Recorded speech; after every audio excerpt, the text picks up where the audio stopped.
You are now listening to the Motown Sports Talk podcast. Here's your hosts, Jordan and Dalton. Hello, everyone. Welcome back. Today is Monday, February 22nd, 2021, and we've got an interesting show for you guys today. Also, if you like our content, please be sure to like and subscribe, as that does really help us out a lot. Also, you could follow us on all of our social media pages. We can keep up to date with all of our thoughts and whatever else we decide to post on there, which isn't very much, to be honest, but we'll try being more active on social media. They're all up above us. Yep. So anyways, we're going to look at the free agent wide receivers today, try and decide which ones might actually end up in Detroit. And we're also going to look at the Pistons roster and maybe see what possible trades we could either happen before the end of the deadline coming next month. So we're going to start off in the NFL like we always do. And again, we're going to start kind of a new segment with each episode. We're going to look at just the NFL free agency each week. We're going to break down a different position and kind of break down either who is going to be coming to Detroit or so on and so forth. So obviously, as I mentioned earlier, we're going to start with the wide receivers, since that is probably the deepest free agent group and one of the strongest needs for the Lions right now. And there is a lot of top name wide receivers. We obviously have Allen Robinson as one of the top ones, Kenny Galladay, obviously, which there's still talks that he could possibly be re-signed. Not re-signed, more franchise tag. There's rumors that he might be franchise tag. I'm not sure how much I really believe that we're going to franchise Kenny Galladay, but I guess we'll end up seeing. But either way, he's another one of those top three guys. Chris Godwin is another one, but he's another one that I don't expect to leave Tampa Bay. As you heard Bruce Arians say, none of you guys are going anywhere, so we'll see how that ends up. But yeah, there's still a lot of top name wide receivers in the free agent market. Like Allen Robinson, I don't think is going to be returning. I'm pretty sure he's for sure going to be a free agent. He's looking, I think he said he's looking for a championship contender. I don't know if that really rules the Lions into that category. But before me and Dalton decide who we think we should bring in through free agency, who do you guys think that we should sign in free agency? Which wide receiver do you think would fit the Lions best, and who would fit in our new offense? Post it down in the comments below what you guys think. So Dalton, I'll let you start with this one. Which free agent wide receiver do you think that the Lions either should or will bring in this offseason? It's hard because there's a lot of good ones out there. Obviously, I'd love to see Allen Robinson come to Detroit because, for one, he is from Detroit. And literally in his Twitter bio, it says Detroit versus everybody. Yep. I could possibly see him coming in, but like you said, he wants to go to a contender, so I don't necessarily know how much of a contender we're seen as. I don't know if that'd be an option. I'd love to see that happen, and I'd love to have a wide receiving core of Kenny Galladay and Allen Robinson. Yeah. That'd be a pretty deadly receiving core. Yeah, I mean, if we franchise Kenny Galladay, it's going to be a shit ton of money, and then I don't think we're going to be able to bring Allen Robinson in on a max contract. I would love to see those two play together. Like you said, Kenny Galladay is third in contested catches, and Allen Robinson was first. So I think having those two on the same team for Jared Goff it's kind of a foolproof plan, because no matter, hopefully, literally just both you run to the end zone, Jared Goff, just throw it up there. Exactly, just Hail Mary it every time, and hope it's kind of like the Calvin Johnson thing, just throw it up, and hopefully one of them goes up and fights the defender to get the ball. So it'd be awesome to see that. I don't really see it happening. Like I said, we'll be lucky if we can retain Kenny Galladay, but unfortunately, I don't think Robinson will be here. Somebody I do think that is a realistic signing, and I don't know how much his value is. Again, with so many big-name free agent wide receivers, I think this guy might go for a little bit lower, and I'm talking about Corey Davis from the Tennessee Titans. I really think that he would be a great acquisition. He came out of the same draft Kenny Galladay did in 2017, but the only reason the Titans aren't retaining him is because they have A.J. Brown, who has been a breakout star. He's obviously still on his rookie contract, so they're paying him a lot cheaper. Playing with messed up knees.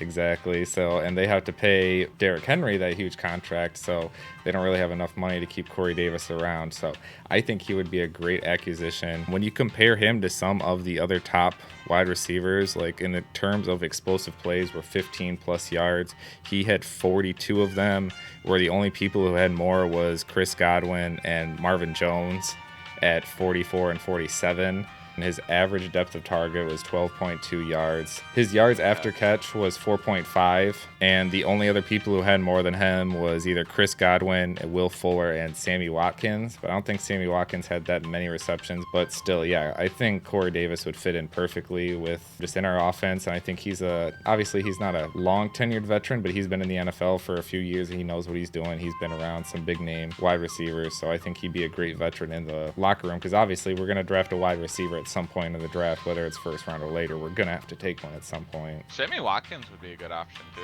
like a very cheap wide receiver. Yeah, I remember when Sammy Watkins came out, I really wanted him to play alongside with Calvin Johnson. He even said he wanted to play alongside Calvin Johnson when he came out, but obviously he ended up in Buffalo, I believe he got drafted to at the time. So we didn't end up having Sammy Watkins. So, I mean, like you said, he might be a nice, cheap couple $1 million a year option that we could sign. Just because I do believe, like Jordan said, we need to target a wide receiver in the draft.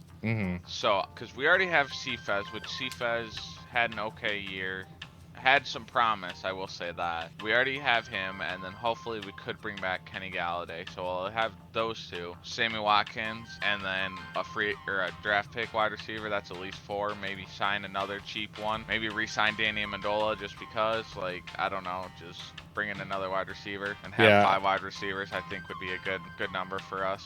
I think I've said this before on previous episodes that I feel like Jamal Agnew is going to return because, like I said, with how deep this free agent wide receiver market is, Jamal Agnew's not really going to draw a lot of attention on the market. I mean, it's possible he might, more as his punt That's I was going to say, his punt kickoff returns are the only thing that he's going to... Yeah, he made the All-Pro, obviously, as a punt returner, kick returner, and he is obviously very electric still when you get him the ball, but as a wide receiver, I don't think he's going to draw much attention, so I'm hoping that the Lions can retain him. He did post his excitement about some of the coaches that we hired in this offseason, so he's someone I do think that we can keep, which would be awesome. So that's at least 2, like you said, with Quentin Cephas, and maybe we re-sign Galladay, that's 4, and then, like I said, bring in possibly Corey Davis, and then draft maybe a late-round wide receiver.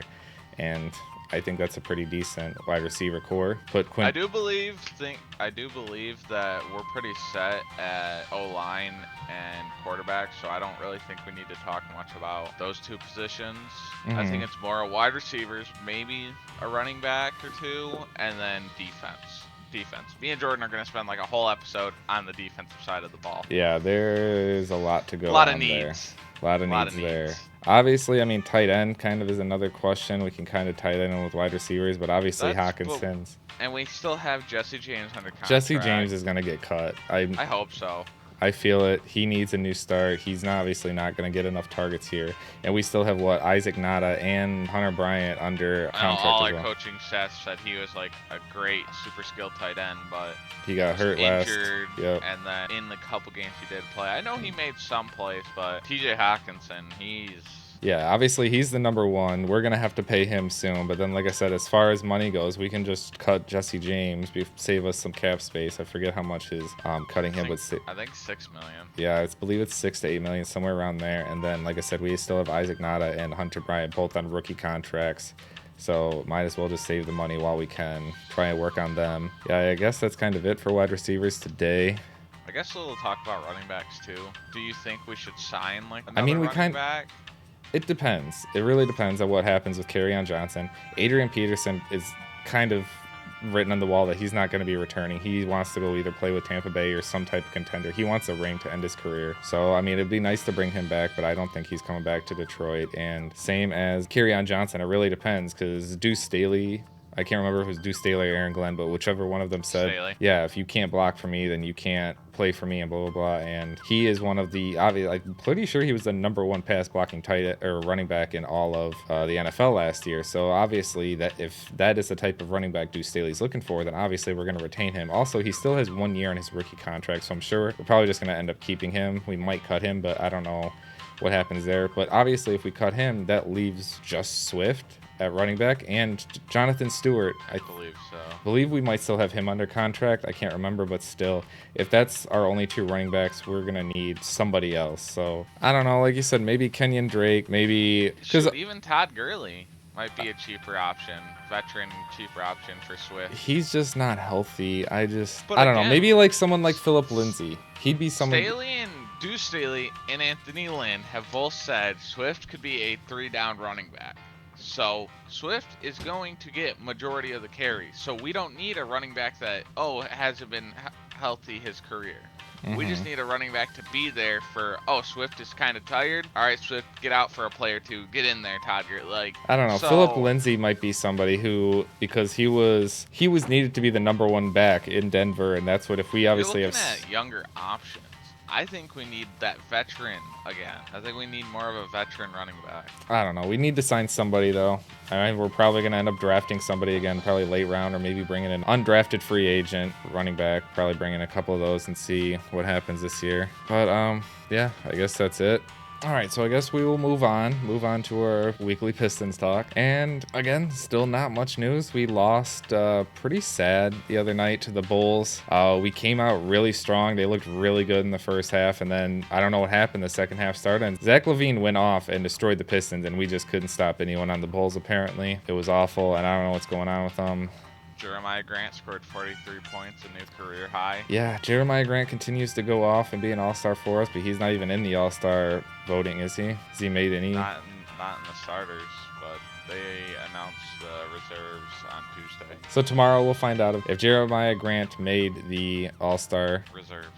Yep. I mean, he's definitely well-deserving, but obviously I think they play team wins into a lot of the all-star voting, and that kind of plays in. Obviously, the Pistons, I think, are either worst in the league or second to worst in the league right now, above the Timberwolves. Minnesota. Yep. We're above Minnesota, who this is recorded before the Pistons game. They do play, which at the time of this recording will be tonight. Episode will be uploaded tomorrow on Monday, so we won't have the results of the Pistons game. We will see if... Okay, and breaking news as of right now, DeLon Wright is expected to miss 2 weeks with a groin injury. So that means Rodney McGruder, and Dennis Smith Jr. are going to be our number 1 and our number 2 point guards. So well, good thing we traded for Dennis Smith Jr. Yeah, so all right, as I just said, DeLon Wright is going to be out for the next 2 weeks. That's going to make us look even worse. As I just mentioned, we do play the Magic. But it does give Dennis Smith Jr.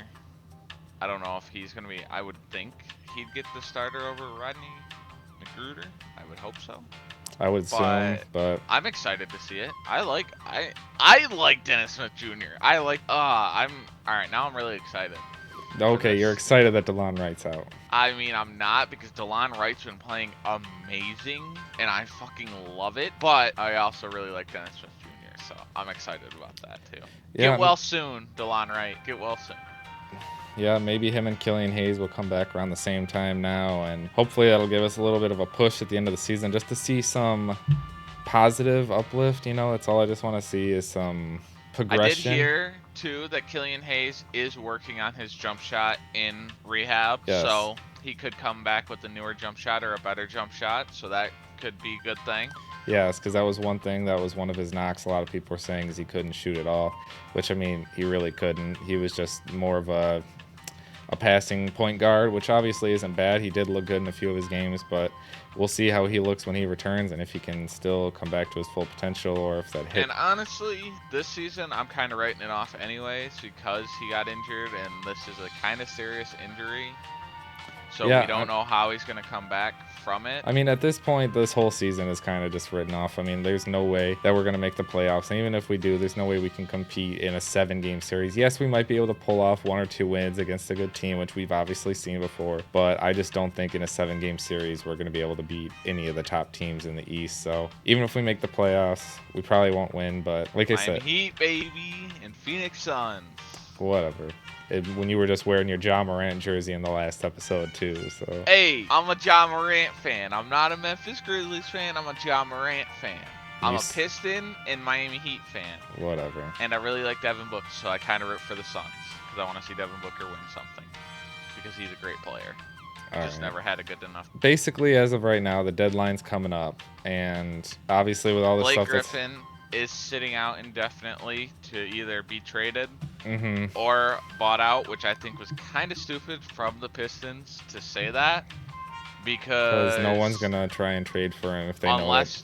Unless they really think like, oh, I know 100% we're not gonna get him, but we really need him. Let's try to trade for him. If he gets bought out, they can sign him to a 1 year, some $500,000 or yeah, $500,000 contract, like veteran minimum or whatever contract. yeah, So what are your potential landing spots for when? Because obviously he's gonna get bought out. No one's gonna trade for him, so they're gonna buy out his contract. I What can do see you him going.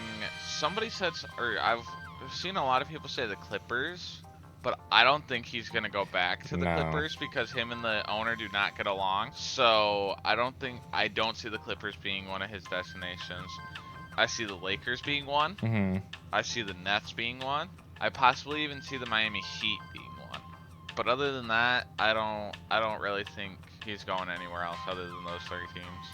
Yeah, I think 76ers could be a possibility to play along Joel Embiid, and plus they're one of the top teams in the East. I don't think he's going to want to go to the West because it's too competitive of a conference, and he's trying to look for a cheap win. So, like I said, if we're talking East, you got to go with obviously one of the top teams. I could definitely see him going to Miami because Miami needs to do something, and Blake Griffin is a great shooter. And he can handle the ball and bring the ball up court and everything, and he's a great passer. You just want him in Miami because that's your second favorite team. Oh yeah, I would love to see him in a Miami Heat uniform. Yeah, they're just gonna bring your Heat down just like he did the Pistons, brother. Nah, whatever. The Heat are better than the Pistons. Yeah, they're better, but that doesn't mean that Blake Griffin's gonna make him any better. He's gonna bring him down the same way he's bringing the Pistons down. We'll see. Well, I don't think he's going to Miami. Like I said, he's going to a top team, probably in the East. If he goes to the West, that would really be surprising. But I mean, the Lakers, like you said, that is a possibility. I was gonna say, if he goes out west, he's going to one of the top teams in the West. Yeah, he's not going to the Clippers. And again, I mean, honestly, even if he goes to an East team, I don't even know if the East, the best East team, can compete against the West. The West is just stacked. Celtics might be a possibility. They don't really have a decent big man.